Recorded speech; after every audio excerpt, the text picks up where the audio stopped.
possède sûrement chez soi un ou deux fruitiers, voire même un petit verger. Pourtant négligés, ces arbres fruitiers nécessitent de l'attention tout au long de leur vie si l'on souhaite avoir de beaux fruits. Alors que certains arbres supportent très mal d'être taillés, comme les cerisiers, les noyers par exemple, d'autres en ont bien besoin, et ce, même après la plantation. La période de taille dépend des arbres fruitiers concernés. Tous les fruits à noyaux, comme les pruniers par exemple, se taillent après la récolte des fruits.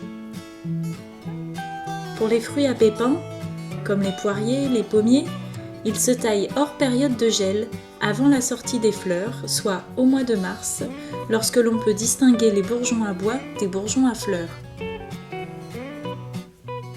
Mais avant de se lancer dans la taille d'un fruitier, il est important de savoir bien l'observer, afin de ne pas faire de bêtises trop dommageables à l'arbre en question.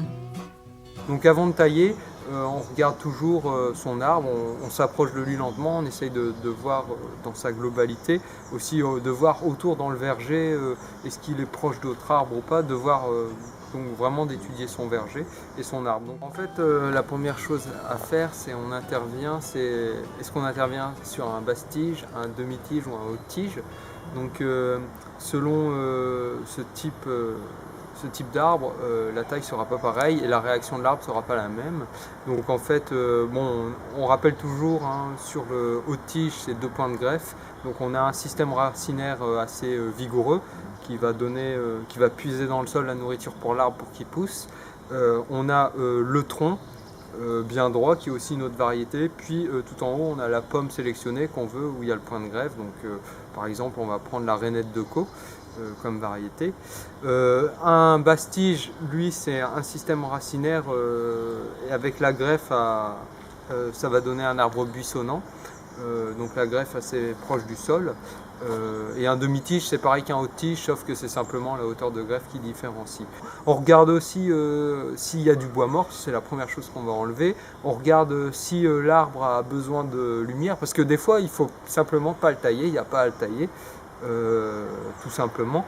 Et donc s'il faut le tailler, on regarde aussi comment on va le tailler. Donc l'idée du puits de lumière dans le centre est le principal, parce que de toute façon les branches, surtout chez le pommier, c'est un arbre qui pousse pas en hauteur mais qui à terme s'étale sur le côté. Et donc c'est surtout les charpentières du côté qui reçoivent le plus de lumière que les branches du centre. Une fois avoir bien observé son arbre, il est d'usage de retenir également les choses à ne surtout pas faire. Par exemple, si l'on utilise toujours le même outil sans le laver, alors que l'arbre est atteint d'une maladie, comme pour le cerisier, le feu bactérien. Ou bien si l'on arrache une branche au lieu de la couper proprement. Ou encore, si l'on coupe de grosses sections de branches, cela peut nuire à la survie de l'arbre qui aura plus de mal à cicatriser. Parfois, il est difficile de faire autrement, surtout quand les arbres haute tige, par exemple, n'ont jamais été taillés. Mais dans la mesure du possible, il est important de réaliser des tailles douces.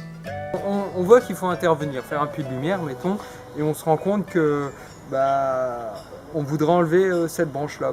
Ce qu'il ne faut jamais faire, et c'est une erreur, c'est faire ce qu'on appelle la coupe probinée, c'est-à-dire on coupe et on laisse un chicot comme ça, sans terminaison de sève. Pourquoi ? Parce que la sève qui arrive par la branche, là, elle arrive, elle tourne là, puis hop, elle arrive bloquée au bout.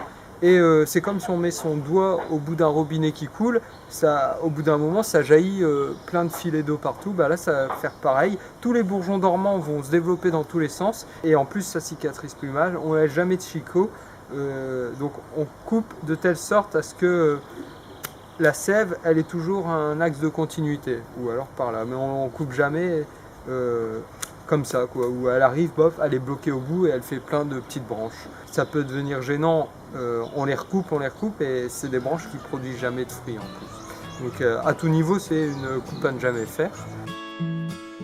Bien souvent, l'on croit devoir avoir recours à des produits phytosanitaires pour contrer certaines maladies. Toutefois, d'autres méthodes existent et sont tout aussi efficaces et bénéfiques à tout point de vue.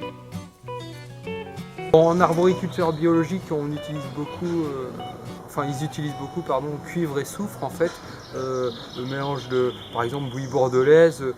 et donc souffre. Purin de prêle aussi, beaucoup pour renforcer l'épiderme des fruits, la peau des fruits en fait.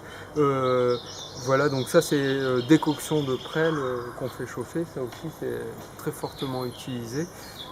Voilà, sinon c'est beaucoup utiliser la biodiversité au sein de son verger, favoriser les auxiliaires comme les pinces-oreilles qui vont manger pas mal de ravageurs, les coccinelles, les oiseaux aussi qui vont consommer pas mal de ravageurs. Donc en fait un verger c'est pas que ses arbres, c'est aussi tout le milieu qui l'entoure.